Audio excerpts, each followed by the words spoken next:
नमस्कार दोस्तों, मैं डॉक्टर अरुण कुशवाहा। दोस्तों, आज का जो बिंदु लेकर चल रहे हैं, एक अच्छा सा टॉपिक लेकर चल रहे हैं जिसके प्रश्न सॉल्व कराते हैं। कई मित्रों ने कहा था सर कुछ वीडियो आप ऐसा है जो हिंदी और इंग्लिश मिक्स में लेकर आया करो, तो मैंने इसमें कोशिश की है कि जिसमें आपको हिंदी अवेलेबल रहे।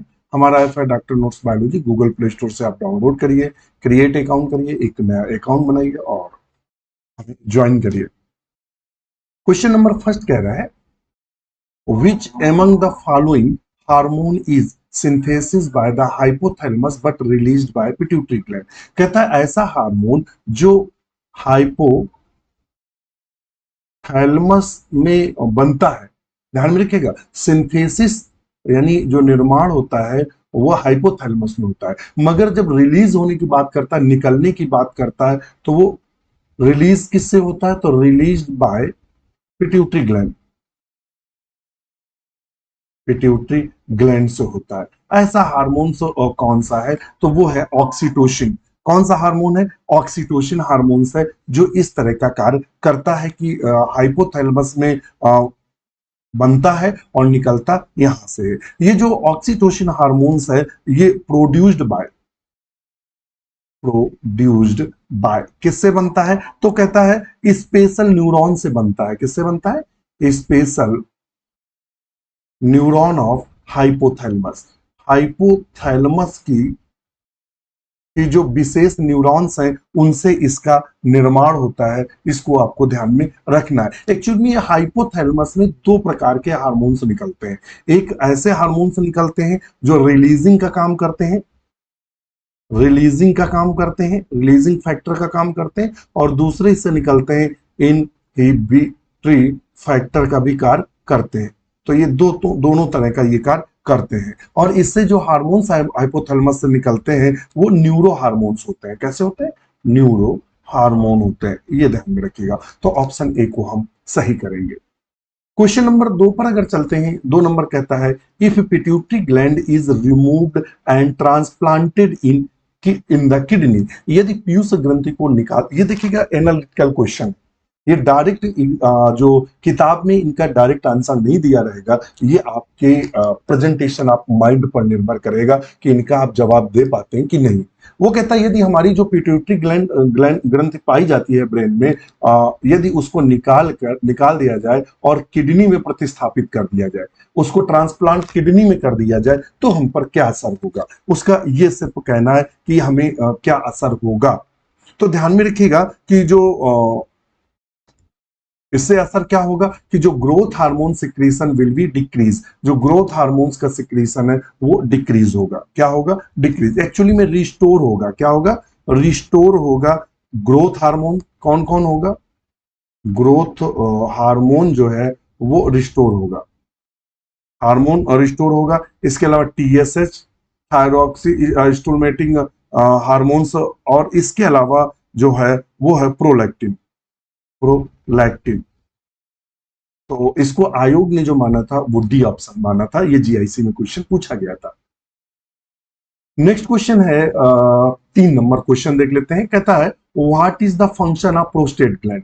प्रोस्टेट ग्रंथि का जो मुख्यतः फंक्शन क्या है? तो मैं बता दूं कि जो प्रोस्टेट ग्रंथि है, प्रोस्टेट जो ग्लैंड है, फाउंड इन मेल, नर में ये ग्रंथि पाई जाती है। और इस ग्रंथि से जो लिक्विड निकलता है, जो तरल पदार्थ निकलता है प्रोस्टेट ग्रंथि से, वो कैसा होता है? तो व्हाइट होता है।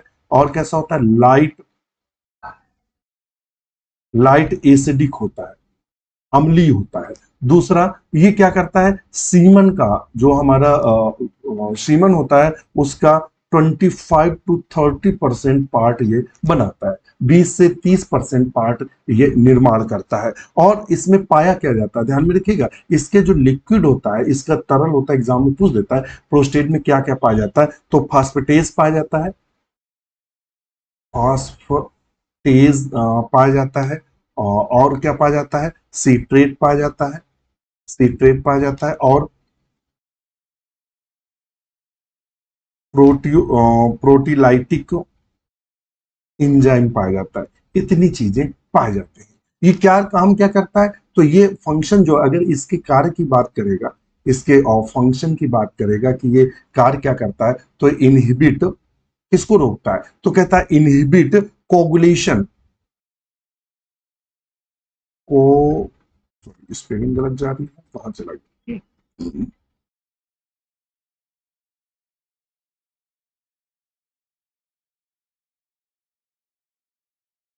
कोगुलेशन मतलब ये क्या, स्कंदन को रोकता है। स्कंदन का मतलब जो वीर्य होता है या सीमन होता है उसको जमने से रोकता है, जिससे लिक्विड बना रहे और स्पर्म मूवमेंट करे। और इसका फायदा क्या होता है? स्पर्म एक्टिव रहते हैं, स्पर्म सक्रिय रहते हैं। तो अब देख लेते हैं पूरी कहानी। ये कलेक्शन ऑफ सीमन करता है? नहीं, कलेक्शन ऑफ सीमन नहीं करता। तो प्रोड्यूस मोबिलिटी ऑफ स्पर्म, बिल्कुल ये जो शुक्राणु है उनको मोबिलिटी देता है, मूवमेंट करने का स्पेस देता है। तो ये पूरा का पूरा प्रोस्टेट ग्रंथि, और एक उम्र के बाद लगभग 50 ईयर के बाद प्रोस्टेट ग्रंथि बढ़ने लगती है। जैसे 60 क्रॉस करते हैं प्रोस्टेट ग्रंथ बढ़ जाती है, चूंकि जो हमारी यूरिनरी ट्रैक्ट होता है उसके इधर पाई जाती है, इधर जब फूल जाती है तो यूरिनरी ट्रैक्ट को ब्लॉक कर देती है, जैसे टॉयलेट उतरना बंद होता है, तो इसे फिर सर्जरी के द्वारा ही निकाला जाता है, इसकी फिर कोई दवा नहीं है। नेक्स्ट क्वेश्चन है क्वेश्चन नंबर 4, कहता है which of the following stimulates the exocrine pancreas. कहता है वह कौन है जो एक्सोक्राइन पैंक्रियास को स्टिमुलेट्स करता है। क्या करता है? स्टिमुलेट करता है। तो मैं बता दूं कि जो पैंक्रियाज होता है, पैंक्रियाज जो अग्नाशय कहते हैं, ये दो तरह का कार्य करता है। ये एक एक्सोक्राइन ग्रंथि की तरह भी कार्य करता है, दूसरा यह इंडो क्राइन ग्रंथि की तरह भी कार्य करता है। इसीलिए इसे मिक्स्ड ग्लैंड कहते हैं। क्या कहते हैं? मिक्स्ड ग्लैंड के नाम से जानते हैं। अगर पूछेगा मिक्स्ड ग्लैंड तो पैंक्रियाज को हम प्राय मिक्स्ड ग्रंथि के नाम से, मिश्र ग्रंथि के नाम से जानते हैं। चूंकि जो इसका एक्सोक्राइन है ये किसका बना होता है? तो मेड अप ऑफ किसका बना होता है? लोब्यूल का। लोब्यूल का बना होता है, जिसे एसिनी बोलते हैं। क्या बोलते हैं? एसिनी का बना होता है। और इससे एक्सोक्राइन से क्या निकलते हैं? इंजाइम निकलते हैं। क्या निकलते हैं? इंजाइम। और इंडोक्राइन से क्या निकलते हैं? तो इंडोक्राइन से प्राय हार्मोन निकलते हैं। क्या निकलते हैं? हार्मोन। इंडोक्राइन में विशेष प्रकार की सेल होती हैं, उन सेल को या उन कोशिकाओं को किसके नाम से जानते हैं? इस लेट्स, रुकिएगा स्पेलिंग मिस्टेक है,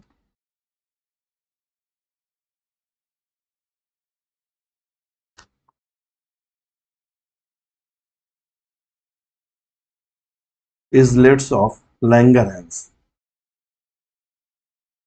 हैंस के नाम से जानते हैं, यानी लैंगरहैंस की द्वीपिकाओं के नाम से जानते हैं। क्योंकि जो लैंगरहैंस की द्वीपिकाएं होती हैं उनमें कुछ विशेष प्रकार की सेल्स पाई जाती हैं। कौन कौन पाई जाती हैं? अल्फा, बीटा और गामा। इन्हीं को हम डेल्टा सेल भी बोलते हैं। और नेक्स्ट जो सेल्स होती हैं उनको हम किसके नाम से जानते हैं? तो उनको पी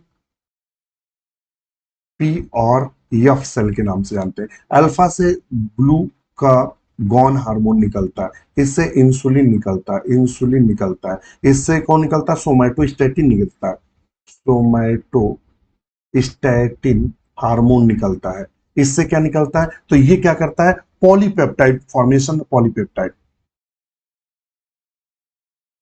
फॉर्मेशन ऑफ पॉलीपेप्टाइड। ये पॉलीपेप्टाइड का निर्माण करती है, ध्यान में रखिएगा। अच्छा, अब हम अपने क्वेश्चन पर लौटते हैं।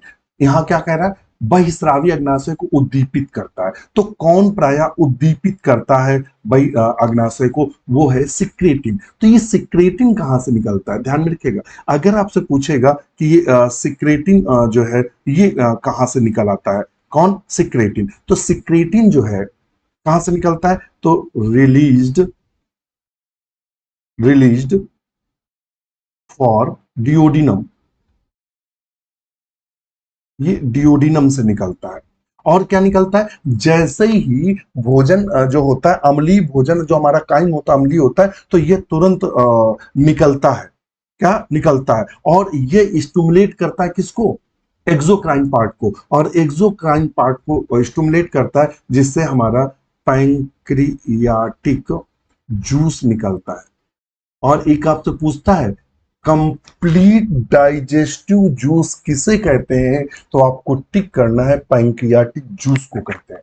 किसको कहते हैं? पैंक्रियाटिक जूस को कहते हैं। तो ऑप्शन ये है, हमने सारे आपको डिटेल दे दी है। तो चलिए नेक्स्ट क्वेश्चन है question number 5, the D cell and D2F। देखिए अभी हमने बताया D cell D2F of pancreas respectively, तो यहां आपको जो हमने डिटेल दी है वहां से पता चलेगा। पैंक्रियास की इसलेट लैंगरहैंस में अल्फा बीटा डेल्टा और इन्हीं को हम डी सेल बोलते हैं। तो इनसे क्या निकलता है? इसमें सोमैटोस्टैटिन। पीपी और एफ सेल से क्या निकलता है? Formation of polypeptide. तो देखते हैं दोनों चीजें मिले तो हमारा आंसर सही हो जाएगा।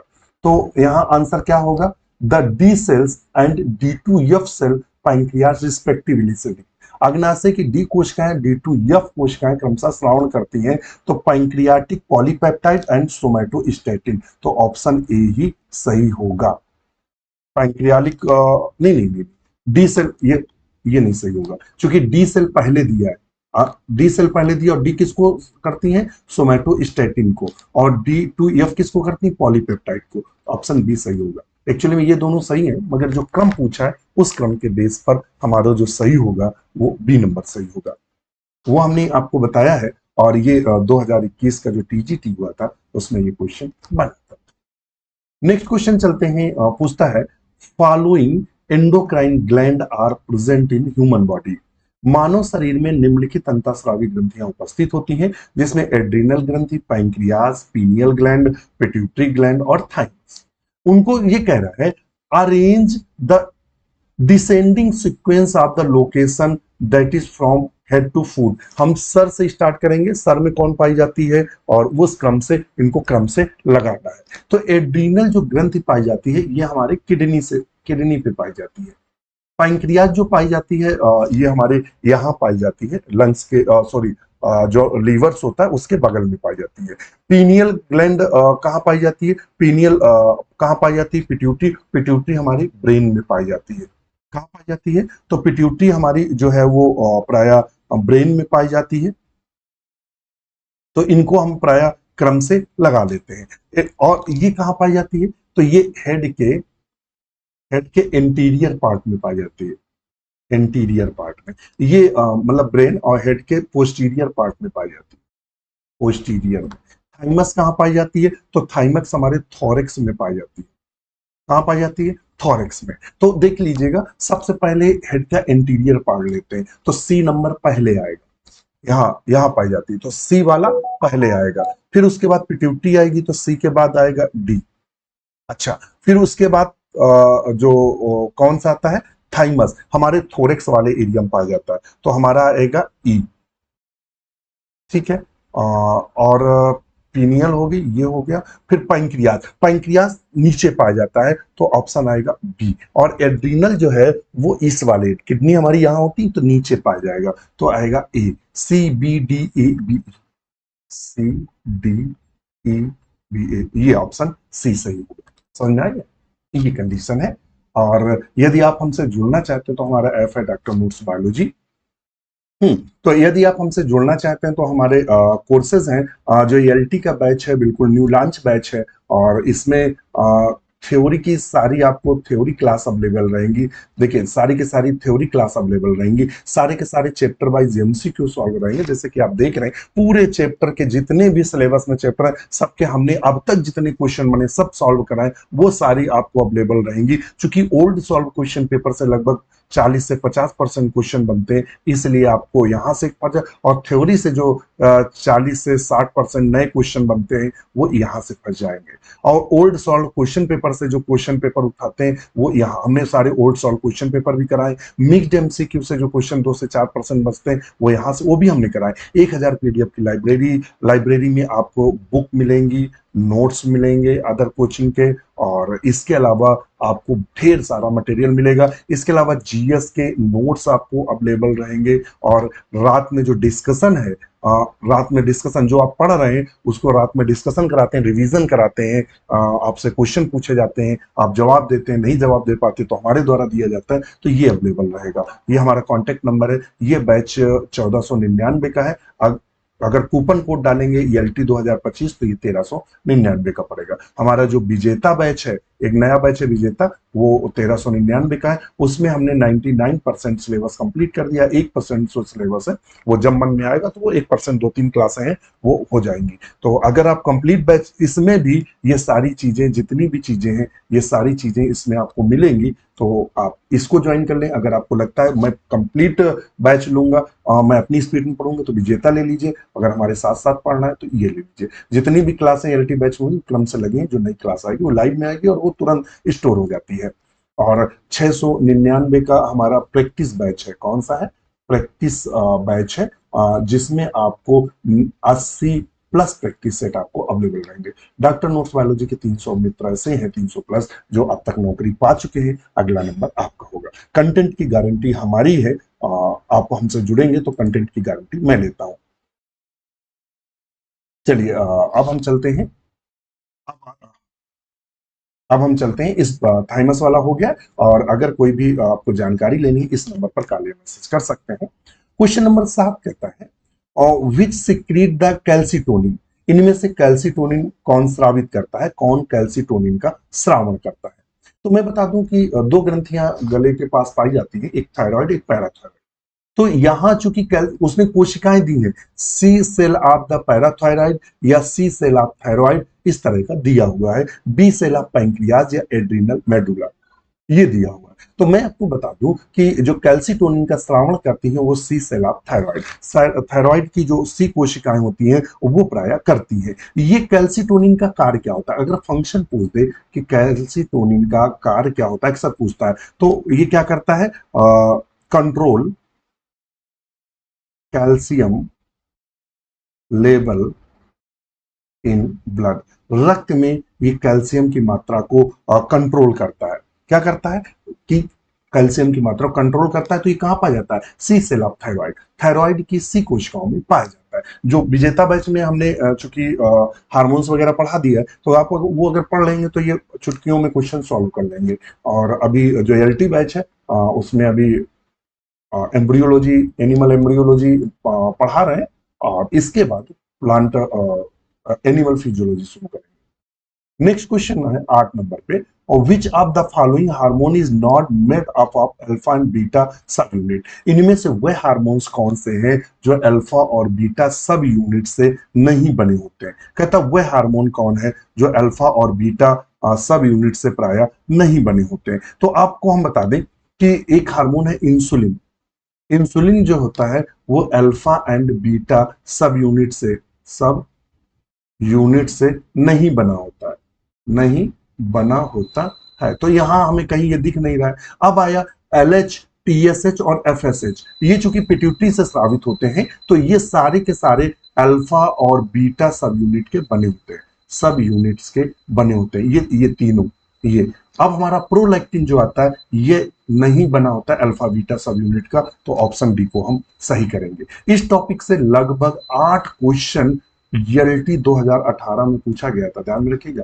अगर जिसने हार्मोन्स वाला चैप्टर मन से पढ़ लिया होगा उसने 8 क्वेश्चन सही किए होंगे, एलटी में सिलेक्शन हो गया होगा।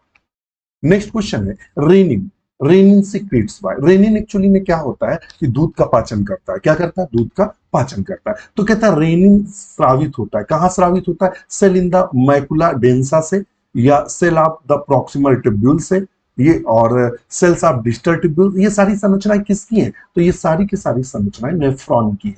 किसकी? नेफ्रॉन। नेफ्रॉन में एक पाया जाता है जक्स्टा ग्लोमुलर सेल्स। ये जो जक्स्टा ग्लोमुलर सेल्स होता है, इन्हीं से प्राय रेनिन का स्रावण होता है या रेनिन सिक्रीशन होता है, स्रावित होती है रेनिन। तो ऑप्शन हमारा रहेगा डी। ये भी 2018 में पूछा गया था। नेक्स्ट क्वेश्चन है, most of the injected radioactive iodine in mammal would accumulate in, कहता है यदि किसी भी व्यक्ति को आयोडीन जो है, रेडियोएक्टिव आयोडीन दिया जाए या उसमें इकट्ठा होगा तो कहां होगा? क्योंकि आयोडीन जो होता है वो थायरोक्सिन हार्मोन्स को कंट्रोल करता है या थायरोक्सिन के स्रावण में मदद करता है, बनने में मदद करता है। तो थायरोक्सिन का स्रावण कौन करता है? तो थायरोक्सिन का स्रावण करता है थायराइड ग्रंथि। तो ऑप्शन डी सही होगा। क्या सही होगा? डी। नेक्स्ट क्वेश्चन है हमारा, कहता है castration cells are found in, जो कैस्ट्रेशन कोशिकाएं हैं या जनन नाशन जो कोशिकाएं हैं ये कहाँ पाई जाती हैं? तो कैस्ट्रेशन जो सेल प्राय हमें देखने को मिलता है वो कैस्ट्रेशन सेल कहाँ देखने को मिलता है? तो ये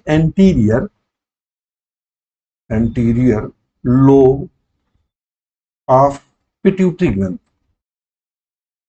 पिट्यूटरी ग्लैंड में देखने को मिलता है। इसे एंटीरियर पिट्यूटरी ग्लैंड को एडिनो हाइपोफाइसिस बोलते हैं, एडिनो, सॉरी ऐसे एडिनो हाइपोफाइसिस बोलते हैं। अगर ना समझ में आए तो ध्यान रखना, जो पिट्यूटरी ग्रंथि है वो दो भागों में बटा रहता है, एंटीरियर लोब और दूसरा होता है पोस्टीरियर लोब। तो एंटीरियर लोब को एडिनो हाइपोफाइसिस बोलते हैं, एडिनो हाइपोफाइसिस, ये पीजीटी में क्वेश्चन पूछा था, और इसको न्यूरो हाइपोफाइसिस बोलते हैं, न्यूरो हाइपोफाइसिस बोलते हैं। चलिए, तो चूंकि यहां पहले ही नंबर पे दिया एंटीरियर पिट्यूटरी, तो हम पहले ही लगा देंगे। नेक्स्ट क्वेश्चन है लाइसोजाइम फाउंड इन, लाइसोजाइम पाया जाता है, तो देखिए ये हमारे आंसुओं में भी पाया जाता है, हमारे पसीने में भी पाया जाता है, हमारी लार में, तो ऑप्शन डी सही होगा, all of the above. Next question है राथिक पाउच इज रिलेटेड टू, जो राथिके कोष्ठ किससे संबंधित होता है? कहता है पिट्यूटरी ग्लैंड, एड्रीनल, गोनड्स और यूरिनरी ब्लैडर। तो राथिक्स जो होते हैं ये किससे संबंधित होते हैं? तो मैं बता दूं कि ये टेम्परेरी एम्ब्रियोनिक स्ट्रक्चर है, structure that forms from the primitive mouth ectoderm, mouth ectoderm and give rise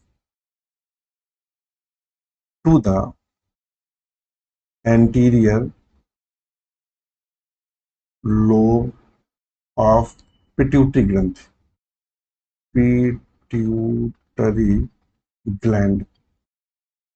तो ये anterior lobe of pituitary gland, तो यहां पिट्यूटरी दिया है, तो ऑप्शन ए को हम सही करेंगे। क्वेश्चन नंबर 14 कहता है which of the following immunoglobulin molecules are largest, इनमें कौन सा इम्यूनोग्लोबुलिन मॉलिक्यूल्स है जो सबसे बड़ा है? तो देखिएगा हमारे में जो इम्यूनोग्लोबुलिन ए है वो 18 से 20% पाई जाती है हमारी बॉडी में, जो डी है वो केवल 1% पाई जाती है, इसको भी ध्यान में रखिएगा, और जो यम है वो 5 से 10% पाई जाती है।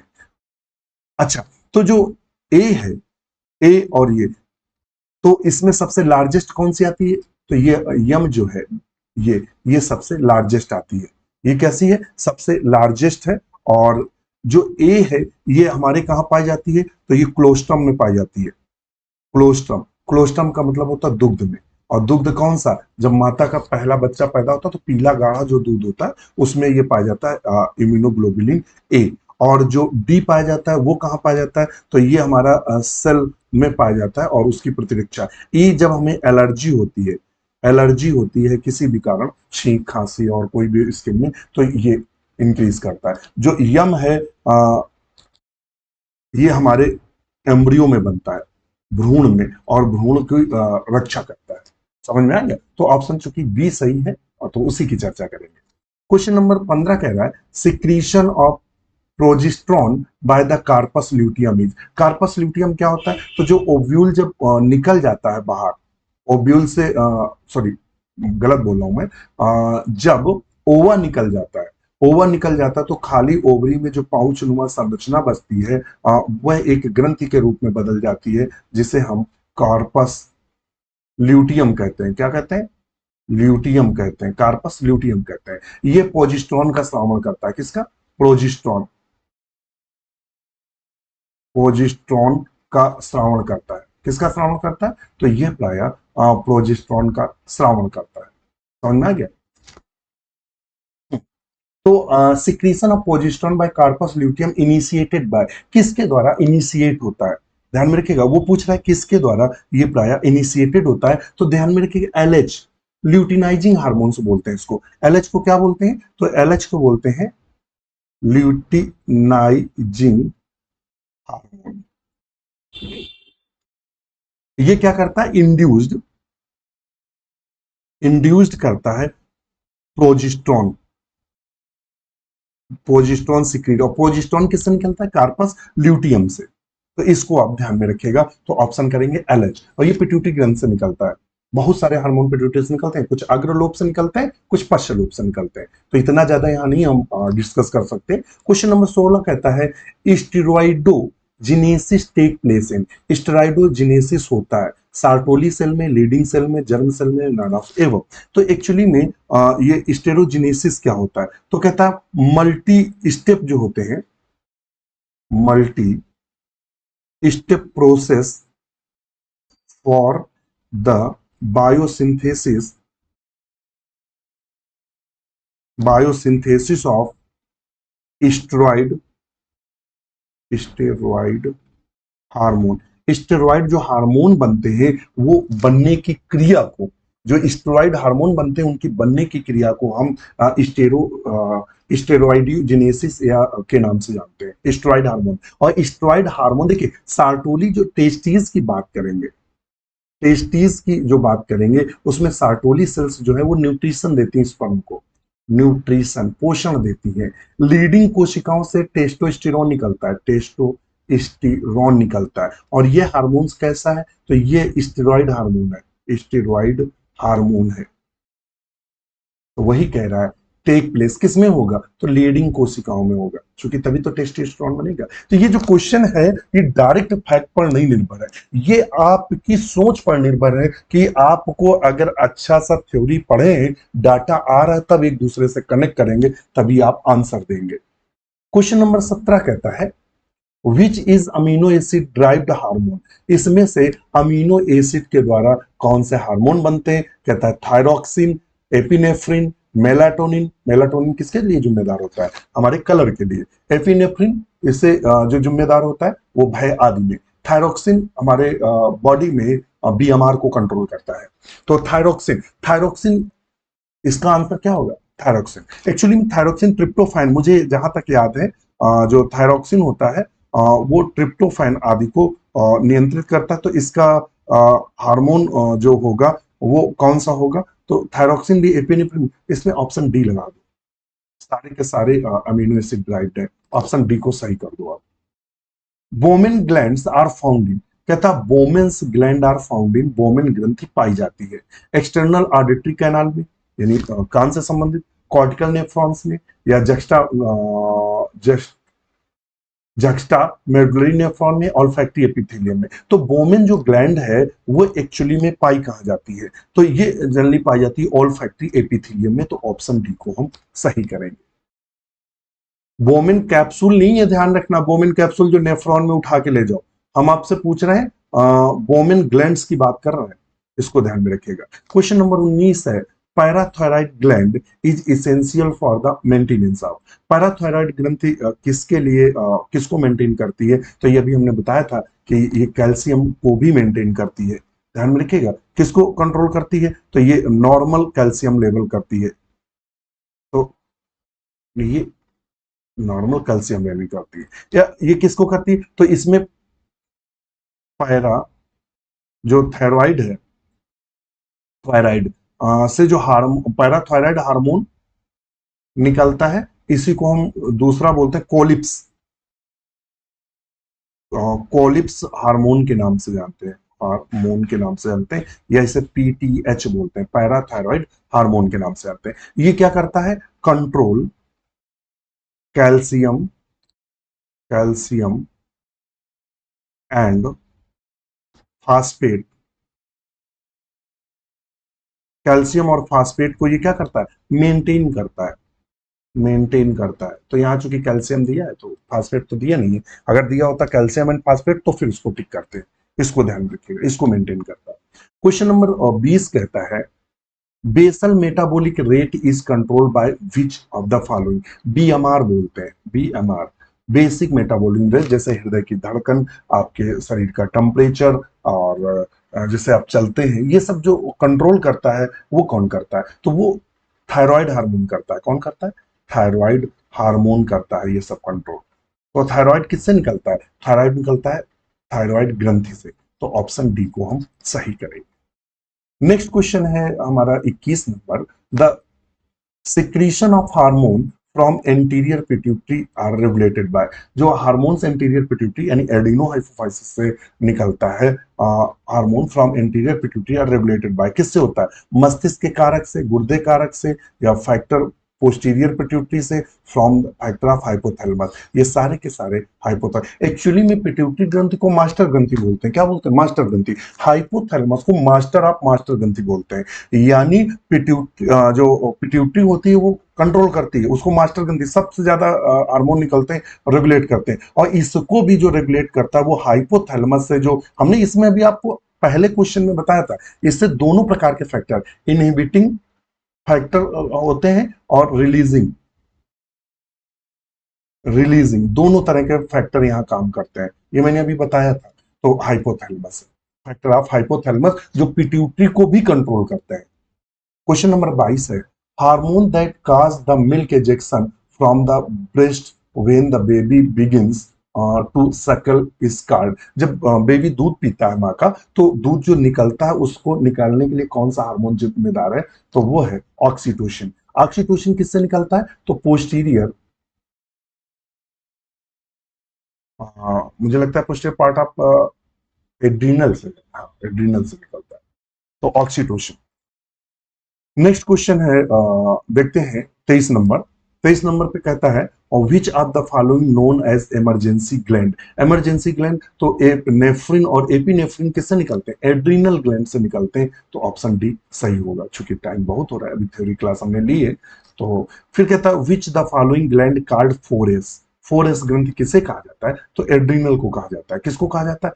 एड्रीनल। एड्रीनल ग्रंथि से चूंकि जो हार्मोन सिक्रेटेड होते हैं, वो, तो एड्रीनल से के कॉर्टेक्स दो भाग होते हैं। जो एड्रीनल होता है, एड्रीनल में दो भाग होते हैं। एक होता है कॉर्टेक्स, कॉर्टेक्स से जो हार्मोन्स निकलते हैं वो मिनरेलो कार्टिकॉइड हार्मोन निकलता है, मिनरेलो कार्टिकॉइड हार्मोन निकलता है, हार्मोन निकलता है। दूसरा जो निकलता है ग्लूको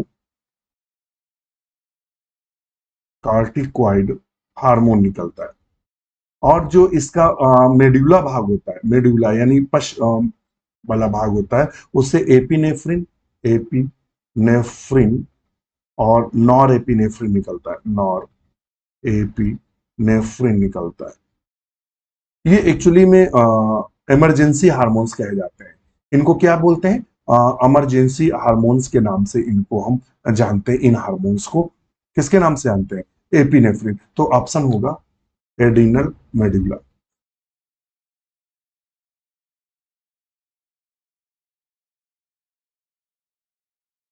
और ये क्वेश्चन आपको बताना है, if thalamus gland is remove from the new born baby, अगर नए बच्चे से थाइमस ग्लैंड को हटा दिया जाए, the cell which will be not form, तो कौन सी कोशिकाएं शरीर में नहीं बनेंगी उस नए बच्चे में? Monocyte, B lymphocyte, T lymphocyte, eosinophils, क्या नहीं बनेंगी? इसका आंसर आप हमें जरूर दीजिएगा और हम आपके आंसर का इंतजार करेंगे। और आज के लिए इतना ही। वीडियो कैसा लगा कमेंट जरूर करिए। नमस्कार।